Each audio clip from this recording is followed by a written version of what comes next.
आपल्या या देशामध्ये जेव्हा क्रांती झाली तेव्हा इन्कलाब जिंदाबादचा नारा देणारे हसरत मोहानी हे मुसलमान समाजाचे होते. जय हिंदचा नारा देणारे आबेद हसन सपानी हे मुसलमान समाजाचे होते.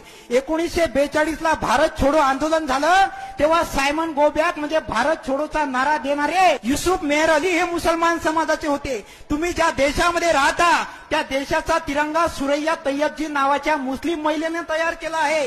या देशासाठी सगळ्यात पहिले शहीद होणारा पत्रकार मौलाना मीर बाकर हा मुस्लिम समाजाचा आहे. या देशासाठी सगळ्यात पहिले शहीद होणारा शासक म्हैसूरचे सुलतान हैदर अली हे मुस्लिम समाजाचे आहे. या देशासाठी सगळ्यात तरुण वयात शहीद होणारा क्रांतिकारक अशफाकुल्ला खान हे मुस्लिम समाजाचे आहे.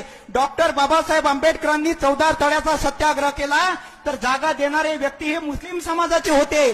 जेव्हा महात्मा फुलेंनी इथल्या महिलांसाठी पहिली शाळा काढली आणि ह्या भामट्यांनी महात्मा फुलेंच्या घरावर मारेकरी पाठवले तेव्हा महात्मा फुलेंच्या वडिलांनी सांगितलं की तुला घरामध्ये राहण्याचा अधिकार नाही. तेव्हा महात्मा फुलेंच्या वडिलांनी त्यांना घराच्या बाहेर काढलं.